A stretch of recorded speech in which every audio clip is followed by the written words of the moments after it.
but I definitely experienced some short-term depression or depressional episodes that I never really wanted to admit. I never really wanted to acknowledge, what I was going through. This book really helped me so much in the sense that I feel like a new person. I feel like a brand new person. The title of the book is What's Good guys? So welcome to the channel. My name is Muhammad Bai and I am a creator. I just wanted to take this time out, share one thing about a book that I really got so much information. If you guys have been following me for a little bit now, I just finished eating like a whole thing of watermelon. But if you guys have been following me for a while now, I've been very vocal about mental health. It's something that I've been battling with for a very long time, for maybe about 10, 12, maybe a good 12 years. But I feel like, when I was a little bit, when I started growing up, I just started looking at my life a little bit different. I'm gonna kind of try to summarize or give you guys a little bit more of a background information. But I feel like when I was ending of middle school and going into high school, I started to put a lot more pressure on myself, but not in a good way. Pressure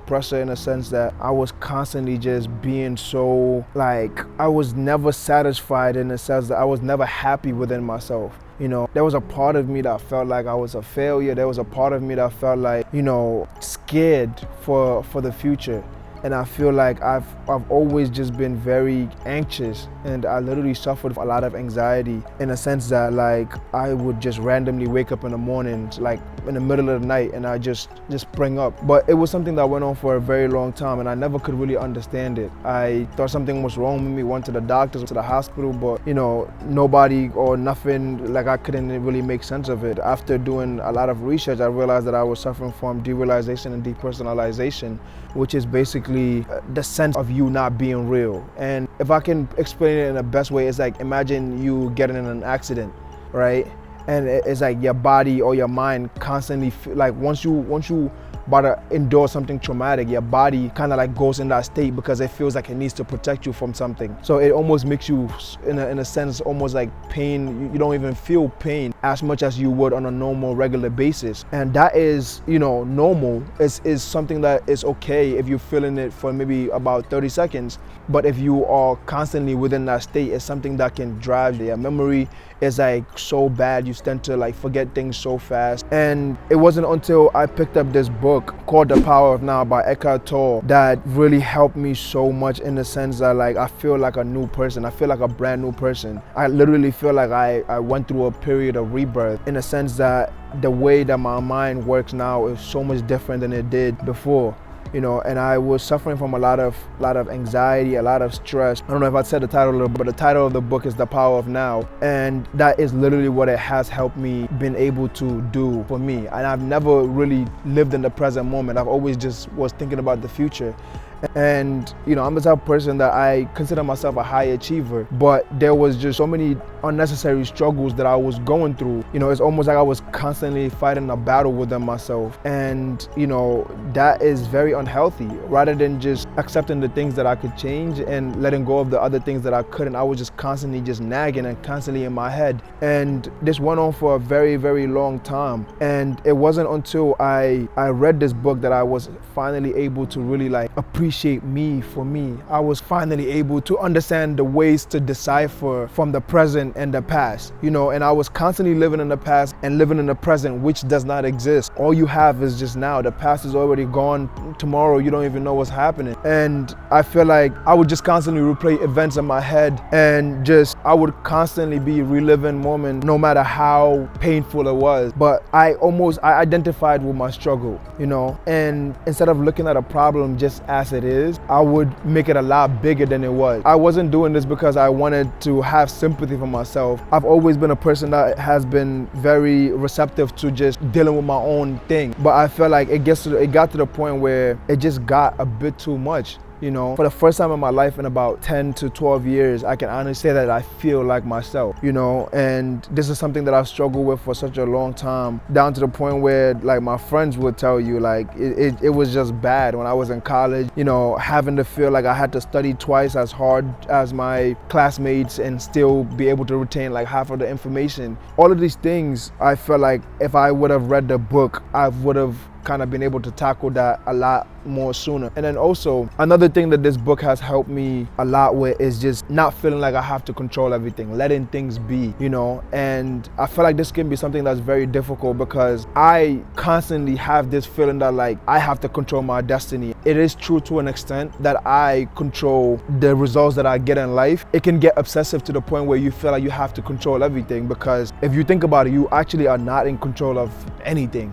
To be quite frank, the only thing that you can control for the most part is your mind, which is something that I struggled with to understand for a very, very long time. But this book has allowed me to just relinquish all of those, you know, thoughts of me having to control everything, because like I said, I was always just looking forward to the future, always looking forward to, you know, what's to come, and questioning myself a lot of times, like, what if I fail? You know, what would my life be like if I don't succeed? You know, feeling like I let everybody down, let my family down. You know, all of these things, you know, they weighed a lot on me, and they were very, very heavy on me. And it got to the point where it became very unbearable for me to I'll be in a group of people and I just be in my head. Like, it was so hard for me to just live in the current moment and just enjoy things.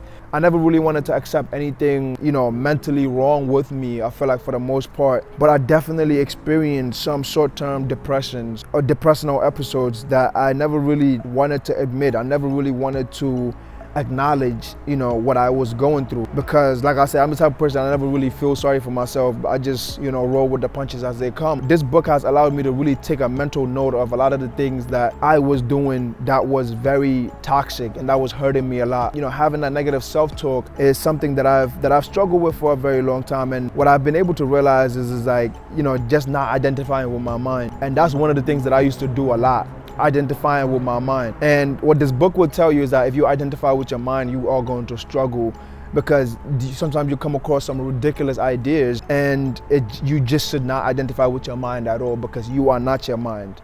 And there's just so many beautiful things that I really have been able to garner from this book that completely cured, I feel like, a lot of the things that I was struggling with. You know, there's still times that it creeps in here and there, but I feel like I'm just now being a lot more into the present and a lot more into the moment, that, you know, I don't allow these intrusive thoughts to take control over myself or over my mind. So just learning to be in the present moment has helped me tremendously throughout this journey of healing, throughout this journey of becoming better, of becoming a better version of myself. I've been very vocal about some of my struggles, and so I feel like, you know, if anybody is you know, suffering from anxiety and all of these things, you know, I'm not no doctor or anything of that sort, but I'm just saying how this book has helped me a lot. I would definitely recommend for you to go grab a copy of this book, because I will tell you for a fact, it definitely changed my life, and I will forever be eternally grateful for the knowledge and the wisdom that I was able to get from this one single book. So I just wanted to share this book with you guys and hope that you guys are able to get some of the information that I was able to derive from this book. I have the audio version as well as the hard copy, but it literally changed everything for me, and I'm just eternally grateful for everything that this book has helped me with. Like, I don't think you guys understand, like, it literally saved my life for the better. I'm just so much more positive and so much more open to what life has to offer. So I'm just super grateful, and I just wanted to take this time to share this book with you guys. Yeah, so if you're new to the channel, please make sure you like, comment, and subscribe. And I've also been doing a lot of practices, yoga and meditation, things that helped me out tremendously. And so just let me know if you guys are interested in that type of information, and I will be more than happy to share it with you guys. But I just wanted to drop this book here and show it with you guys. So this video, actually, as you can see, is nothing fancy, but I hope that it resonated with you guys so much, because I needed to do this video. Like, I just needed to do this video very much. So Eckhart Tolle, I am just eternally grateful for this book, because yeah, it really did wonders for me. So I hope you guys have an amazing day or night, and see you soon.